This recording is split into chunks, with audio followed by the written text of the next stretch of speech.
Poisson ತಗೊಂಡು ಹಾಸ್ಪಿಟ್ಲಲ್ಲಿ admit ಆಗಿರುವ ತಂಗಿಯಾದ ಹರಿತನನ್ನು ತುಂಬಾ ದುಃಖ ಪಟ್ಕೊಂಡು ಕಣ್ಣೀರಾಕೊಂಡು ನೋಡಿದ ಅಕ್ಕ, ಏನ್ ಕೆಲ್ಸ ಮಾಡ್ದೆ ತಂಗಿ? ವಿಷ ತಗೊಳ್ಳುವಾಗ ಈ ಅಕ್ಕ ನಿನ್ಗೆ ನೆನ್ಪಿಗೆ ಬರ್ಲಿಲ್ವಾ? ವಿಷ ತಗೊಳ್ಳುವಷ್ಟು ನಿನಗೆ ಕಷ್ಟ ಇದೆ ಅಂತ ಈ ಅಕ್ಕನ್ ಜೊತೆ ಒಂದು ಮಾತು ಹೇಳಿದಿದ್ರೆ ಆ ಕಷ್ಟದ ಪರಿಸ್ಥಿತಿಯಿಂದ ಈ ಅಕ್ಕ ನಿನ್ನ ಹೊರಗೆ ತರ್ತಿದ್ದೆ ಅಲ್ವಾ? ಬುದ್ಧಿ ಇಲ್ದೆ ಆತ್ಮಹತ್ಯೆ ಮಾಡ್ಕೊಂಡ್ ಸಾಯ್ಬೇಕು ಅನ್ಕೊಂಡಿದ್ದ. ಅಳ್ತಾ ಇದ್ದಾಗ 30 ವಯಸ್ಸಲ್ಲಿರುವ ವರುಣ್ ಬೆಡ್ ಹತ್ರ ಬಂದ. ನನ್ನನ್ನು ಕ್ಷಮಿಸು ಹರಿತಾ, ನೀನೀಗೆ ಮಾಡ್ತೀಯ ಅಂತ ನಾನ್ ತಿಳ್ಕೊಂಡಿರ್ಲಿಲ್ಲ. ನೀನು ನನ್ನ ಮನಸಾರೆ ಪ್ರೀತಿ ಮಾಡ್ದೆ. ನೀನಿಲ್ದೆ ನಾನ್ ಮಾತ್ರ ಬದುಕಲ್ಲ ಹರಿತಾ. ನನಗೆ ನೀನು ಬೇಕೇ ಬೇಕು. I love you, I love you. ಹೀಗೆ ವರುಣ್ ಹೇಳುವ ಮಾತನ್ನು ಕೇಳಿ ಚಂದ್ರಿಕಾ ಆಶ್ಚರ್ಯಪಟ್ಟು, ಏನು ನನ್ ತಂಗಿ ಇವನ್ನ ಲವ್ ಮಾಡ್ತಿದ್ಲಾ? ಇವನು ಪ್ರೀತಿನ ಒಪ್ಪಿಲ್ಲ ಅಂತ ನನ್ ತಂಗಿ ಪಾಯ್ಸನ್ ತಗೊಂಡ್ಲಾ? ಇದ್ನ ನಾನು ನಂಬೋದೇ ಇಲ್ಲ. ಎಲ್ಲ ವಿಷಯನ ನನ್ ತಂಗಿ ನನ್ ಜೊತೆ ಹೇಳ್ತಿದ್ಲು. ಹಾಗಿರುವಾಗ ಈ ವಿಷಯನ ನನ್ ಜೊತೆ ಹೇಳದೇ ಇದ್ದಿರ್ತಾಳ? ಇಲ್ಲ, ಇವ್ನ್ ಹೇಳದ್ನ ನಾನ್ ನಂಬಲ್ಲ. ಹೀಗೆ ಆಲೋಚನೆ ಮಾಡ್ತಾ ಇದ್ದಾಗ ವರುಣ್ ಅಳುತ್ತಾ, ಹರಿತಾ, ನಮ್ಮ ಪ್ರೀತಿಯ ವಿಷಯನ ನಮ್ ತಂದೆಗೆ ಹೇಳ್ದೆ. ಆದ್ರೆ ನಮ್ ತಂದೆ ಒಪ್ಲಿಲ್ಲ. ಬಡ ಹುಡುಗಿ ನಮ್ ಮನೆ ಸೊಸೆಯಾಗಿ ಬರೋದ್ ಬೇಡ ಅಂತ ಅವ್ರು ಹೇಳ್ತಿದ್ದಾರೆ. ನಾನು ಎಷ್ಟು ಹೇಳಿದ್ರು ಅವರು ಒಪ್ತಾ ಇಲ್ಲ. ಅದ್ರಿಂದಾನೆ ನಾನ್ ನಿನ್ ಜೊತೆ ನಮ್ ಮದುವೆ ಆಗೋದಿಲ್ಲ ಅಂತ ಹೇಳಿದ್ದು ಹರಿತಾ. ನಿನಗೆ ಬೇಜಾರ್ ಮಾಡ್ಲಿಕ್ಕೆ ನನಗೆ ಇಷ್ಟ ಇಲ್ಲ. ನಿನ್ನ ಬಿಟ್ಟು ಹೋಗ್ಲಿಕ್ಕೂ ನನಗೆ ಇಷ್ಟ ಇಲ್ಲ. ಆ ಮಾತು ಕೇಳಿ ಚಂದ್ರಿಕನಿಗೆ ವರುಣ್ ಮೇಲೆ ಸಂದೇಹ ಬಂದು ತನ್ನೊಳಗೆ ತಾನೇ, ಈ ಹುಡುಗನ ನೋಡಿದ್ರೆ ಏನೋ ಸುಳ್ಳು ಹೇಳುವ ಹಾಗಿದೆ. ಈ ಹುಡುಗನ ಒಂದು ಕಣ್ಣಿಟ್ಟು ನೋಡ್ಕೋಬೇಕು. ಹೀಗೆ ಸ್ವಲ್ಪ ಸಮಯದಲ್ಲಿ ಡಾಕ್ಟರ್ ಬಂದ್ರು. ಇವರಿಬ್ಬರನ್ನು ನೋಡಿ ಕೋಪದಿಂದ, ಏನು ಇಬ್ರು ಪೇಷಂಟಿಗೆ ಹಿಂಸೆ ಕೊಡ್ತಾ ಇದ್ದೀರಾ? ಅಳುತ್ತಾ ಇಲ್ಲಿ ಪೇಷಂಟಿಗೆ ಡಿಸ್ಟರ್ಬ್ ಮಾಡ್ತಾ ಇದ್ದೀರಾ? ಹೋಗಿ ಹೊರಗಡೆ. ಡಾಕ್ಟರ್, ಹಾಗಲ್ಲ ಡಾಕ್ಟರ್, ಇವಳು ನನ್ನ ಸಿಸ್ಟರ್.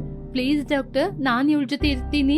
ಹಾಗೆ ಹೇಳಿದಾಗ ಚಂದ್ರಿಕನ ವರುಣ್ ನೋಡಿ ತನ್ನೊಳಗೆ ತಾನು, ಹರಿತಾ ಅವಳಿಗೆ ಒಬ್ಳು ಅಕ್ಕ ಇದ್ದಾಳೆ ಅಂತ ಹೇಳ್ತಾ ಇದ್ಲು. ಆದ್ರೆ ಯಾವಾಗ ಕೂಡ ಮನೆ ಕರ್ಕೊಂಡೋಗಿ ಅವಳ ಅಕ್ಕನಿಗೆ ನನ್ನ ಪರಿಚಯನೇ ಮಾಡಿಸ್ಲಿಲ್ಲ. ನೋಡಿದ್ರೆ ಹರಿತನಿಗಿಂತ ಅವಳ ಅಕ್ಕನೇ ತುಂಬಾ ಚೆನ್ನಾಗಿದ್ದಾಳೆ. ಹೀಗೆ ಆಲೋಚನೆ ಮಾಡ್ತಿದ್ದ ಡಾಕ್ಟರ್ ವರುಣ್ನ ನೋಡಿ, ಇಲ್ ನೋಡಪ್ಪ, ನೀನ್ ಇಲ್ಲಿಂದ ಹೊರಟೋಗು. ಅವರು ಪೇಷಂಟ್ ಅಕ್ಕ ಇಲ್ಲೇ ಇರ್ಲಿ. ಇಲ್ಲ ಡಾಕ್ಟರ್, ನಾವಿಬ್ರು ಪ್ರೀತಿ ಮಾಡ್ತಾ ಇದ್ದೀವಿ. ಇನ್ನು ಸ್ವಲ್ಪ ದಿನದಲ್ಲೇ ಮದ್ವೆ ಕೂಡ ಮಾಡ್ಕೋತೀವಿ. ಅದ್ರಿಂದ ಹರಿತನ್ ಜೊತೆ ನಾನೇ ಇರ್ತೀನಿ. ಪ್ಲೀಸ್ ಡಾಕ್ಟರ್, ನನ್ನ ಹೊರಗಡೆ ಹೋಗು ಅಂತ ಹೇಳ್ಬೇಡಿ. ಹೀಗೆ ಬೇಡಿಕೊಳ್ತಾ ಇದ್ದ ಚಂದ್ರಿಕನಿಗೆ ಬೇಜಾರಾಯಿತು. ಸರಿ ಡಾಕ್ಟರ್, ನಾನು ಹೊರಗಡೆ ಹೋಗ್ತೀನಿ. ಅವರೇ ನನ್ ತಂಗಿ ಪಕ್ಕ ಇರ್ಲಿ. ಸರಿ ಚಂದ್ರಿಕಾ, ತಗೊಳ್ಳಿ ನಿಮ್ ತಂಗಿ ಫೋನ್. ಆವಾಗ್ಲೇ ಫೋನ್ ರಿಂಗ್ ಆಗ್ತಾ ಇತ್ತು. ಡಾಕ್ಟರ್ ಆ ಫೋನ್ ಅನ್ನು ತೆಗೆದು ಚಂದ್ರಿಕನಿಗೆ ಕೊಟ್ಟು, ಮಾತಾಡಿ ಚಂದ್ರಿಕಾ, ಕೀರ್ತನ ಕಾಲ್ ಮಾಡ್ತಿರೋದು. ಹಾಗೆ ಹೇಳಿದಾಗ ವರುಣಿಗೆ ಭಯವಾಯಿತು. ಚಂದ್ರಿಕಾ ಅದನ್ನು ಗಮನಿಸಿದ್ಲು. ಆದ್ರೆ ಅಲ್ಲಿ ತನ್ನ ತಂಗಿಯ ಬಗ್ಗೆ ಮಾತಾಡಿದ್ರೆ ಚೆನ್ನಾಗಿರೋದಿಲ್ಲ ಅಂತ ಸುಮ್ಮನೆ ನಿಂತ್ಲು. ಮತ್ತೆ ಫೋನ್ ರಿಂಗ್ ಆಗ್ತಾ ಇತ್ತು. ಚಂದ್ರಿಕಾ ಫೋನ್ ಮಾಡ್ತಾ ಇರೋ ಕೀರ್ತನ ಭವಿಷ್ಯ ಹರಿತನ ಫ್ರೆಂಡ್ ಆಗಿರ್ಬೋದು. ಹರಿತ ಹೀಗೆ ಪಾಯ್ಸನ್ ತಗೊಂಡಿದ್ದಾಳಲ್ಲ, ಆ ವಿಷಯ ಗೊತ್ತಾಗಿ ಕಾಲ್ ಮಾಡ್ತಿದ್ದಾಳೆ ಅನ್ಸುತ್ತೆ. ಹೋಗಿ ಮಾತಾಡು. ಹಾಗೆ ಹೇಳ್ತಾ ಇರುವಾಗ ವರುಣ್ ಗೊಂದಲ ಆಗುವುದನ್ನು ಚಂದ್ರಿಕಾ ಗಮನಿಸಿದ್ಲು. ಆ ಫೋನ್ ನ ತೆಗೆದುಕೊಂಡು ಹೊರಗೆ ಬಂದು ಮಾತಾಡಿದ್ಲು. ಹಲೋ, ಮಾತಾಡ್ತಿರೋದು ಯಾರು? ನಾನು ಚಂದ್ರಿಕಾ, ಹರಿತನ ಅಕ್ಕ. ಅವಳು ಪಾಯ್ಸನ್ ತಗೊಂಡು ಹಾಸ್ಪಿಟ್ಲಲ್ಲಿ ಇದ್ದಾಳೆ. ಹೌದು, ನೀವ್ಯಾರು? ನಾನು ಹರಿತನ ಫ್ರೆಂಡ್ ಕೀರ್ತನ. ಹಾಸ್ಪಿಟ್ಲಿಗೆ ಆ ವರುಣ್ ಬರದ ಹಾಗೆ ನೋಡ್ಕೊಳ್ಳಿ. ವರುಣ್ ಬಂದಿದ್ದಾನೆ, ಇವಾಗ ತಂಗಿ ಹತ್ರ ಇದ್ದಾನೆ. ಏನಾಯ್ತು ಕೀರ್ತನ?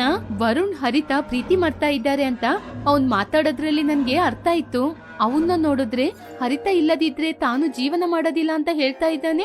ನೀನೇನಂದ್ರೆ ಅವನ್ನ ಹತ್ರ ಬಿಡ್ಬೇಡ ಅಂತ ಹೇಳ್ತಿದ್ಯಾ? ಏನಾಯ್ತು? ಅಯ್ಯೋ ಅಕ್ಕ, ವರುಣ್ ಅಲ್ಲಿರೋದು ತುಂಬಾ ಡೇಂಜರ್. ನಾನು ವಿಷಯನೆಲ್ಲ ಅಲ್ಲಿ ಬಂದು ಹೇಳ್ತೀನಿ. ನೀವು ಮೊದ್ಲು ಹರಿತನ ಹತ್ರ ಹೋಗಿ ವರುಣ್ನ ಕಳಿಸ್ಬಿಡಿ, ನಾನೇ ಬರ್ತೀನಿ. ಇವಾಗ್ಲೇ ಹೋಗ್ತೀನಿ. ಹೀಗೆ ಚಂದ್ರಿಕಾ ಗೊಂದಲದಿಂದ ಫೋನ್ ಇಟ್ಟು ಹರಿತನ ಹತ್ರ ಬಂದ್ಲು. ಆಗ ವರುಣ್ ಕೈಯಲ್ಲಿ ಪಿಲ್ಲೋ ಇಟ್ಕೊಂಡ್ ನಿಂತಿದ್ದ. ಚಂದ್ರಿಕಾ ಭಯದಿಂದ, ಏ ವರುಣ್, ಏನ್ ಮಾಡ್ತಾ ಇದೀಯಾ? ನನ್ ತಂಗಿನ ಕೊಲ್ಬೇಕು ಅನ್ಕೊಂಡಿದೀಯಾ? ನಿನ್ನ ನೋಡ್ದಾಗನೇ ನನ್ಗೆ ಮನ್ಸಲ್ಲಿ ಸಂದೇಹ ಬಂತು. ನೀನ್ ಇಲ್ಲಿಂದ ಹೊರಡು. ಹಾಗೆ ಹೇಳಿದಾಗ ವರುಣ್ ಅವನ ಕಣ್ಣನ್ನು ದೊಡ್ಡದಾಗಿ ಮಾಡಿ ಕೋಪದಿಂದ, ನನ್ನ ಮಾತು ಕೇಳಿ ಇಲ್ಲಿಂದ ಹೊರಟೋಗಿ. ನಾನು ಹರಿತನ ಸಾಯಿಸ್ತೀನಿ. ನಿಮ್ಗೆ ಎಷ್ಟು ಹಣ ಬೇಕೋ ಅಷ್ಟು ಕೊಡ್ತೀನಿ. ಡಾಕ್ಟರ್ ಜೊತೆ ಕೂಡ ಮಾತಾಡಿ ಒಪ್ಸಿದೀನಿ. ನಾನ್ ಕೊಡೋ ಹಣದಲ್ಲಿ ನೀನ್ ಸಂತೋಷವಾಗಿರ್ಬೋದು. ನಿನ್ಗೆಷ್ಟು ಬೇಕು ಹೇಳು. ವರುಣ್ನ ಮಾತು ಕೇಳಿ ಚಂದ್ರಿಕನಿಗೆ ಕೋಪ ಬಂತು. ಅಷ್ಟೇ, ವರುಣ್ ಕೆನ್ನೆಗೆ ಸರಿಯಾಗಿ ಬಾರಿಸಿದ್ಲು. ವರುಣ್ ಕೈಯಲ್ಲಿದ್ದ ಪಿಲ್ಲೋ ಕೆಳಗೆ ಬಿತ್ತು. ಚಂದ್ರಿಕಾನ ನೋಡಿ, ನೀನ್ ನನ್ಗೆ ಹೊಡೆದಿದ್ರಿಂದ ನನಗೆ ಏನೂ ಕೋಪ ಬರ್ಲಿಲ್ಲ. ಸಿಸ್ಟರ್ ಸೆಂಟಿಮೆಂಟ್ ಅಲ್ವಾ?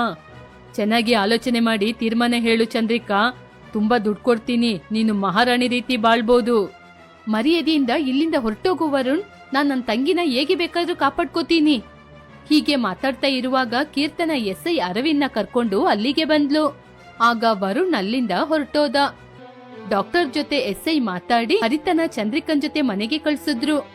ಆಗ ಕೀರ್ತನ ವರುಣ್ ಮೋಸಗಾರ, ಅವನು ಪ್ರೀತಿ ಹೆಸರೇಳಿ ಮೋಸ ಮಾಡ್ತಿರೋನು, ಮದ್ವೆ ಮಾಡ್ಕೊಳ್ಳೋಣ ಅಂತ ಹರಿತ ಕೇಳಿದಾಗ ಅವನು ಬೇಡ ಅಂತ ಹೇಳಿದ ಅಂತ ಹರಿತ ಬೇಜಾರಿಂದ ವಿಷ ತಗೊಂಡ್ಲು ಅನ್ನೋ ವಿಚಾರವನ್ನು ಹೇಳಿದ್ಲು. ಹೀಗೆ 2 ಗಂಟೆ ಸಮಯ ಆಯ್ತು. ಹರಿತನಿಗೆ ಪ್ರಜ್ಞೆ ಬಂತು. ಯಾಕಮ್ಮ ತಂಗಿ ಹೀಗೆಲ್ಲ ಮಾಡ್ಬಿಟ್ಟೆ?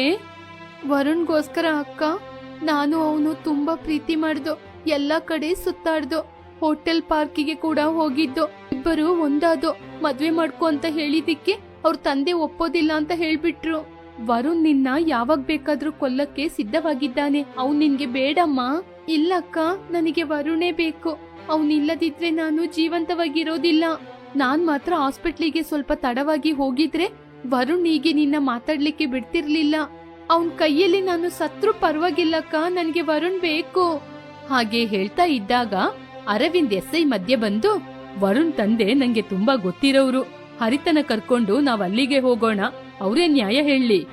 ಹಾಗೆ ಹೇಳಿ ಹರಿತನ ಕರ್ಕೊಂಡು ಕೀರ್ತನ ಚಂದ್ರಿಕಾ ಎಸ್ಐ ಸಹಾಯದಿಂದ ಬಿಸ್ನೆಸ್ ಮ್ಯಾನ್ ಆದ ಕೃಷ್ಣಮೂರ್ತಿ ಅವರ ಮನೆಗೆ ಬಂದ್ರು. ವಿಷಯ ಹೇಳಿದ್ರು. ಕೃಷ್ಣಮೂರ್ತಿ ವರುಣ್ನ ಕರೆದ್ರು. ವರುಣ್ ಎಲ್ಲರ ಮುಂದೆ ಹರಿತನಿಗೆ ತಾಳಿ ಕಟ್ಟಿದ. ಎಲ್ಲರೂ ಸಂತೋಷ ಪಟ್ರು. ಹರಿತ ವರುಣ್ ಸೇರಿ ಕೃಷ್ಣಮೂರ್ತಿ ಕಾಲಿಗೆ ಬಿದ್ದು ಆಶೀರ್ವಾದ ಪಡ್ಕೊಂಡ್ರು. ವರುಣ್, ಈ ಮನೆ ಬಿಟ್ಟು ಹೊರಗೆ ಹೋಗಿ ನಿನ್ನ ಹೆಂಡತಿಯನ್ನು ಒಳ್ಳೆ ಜವಾಬ್ದಾರಿಯಿಂದ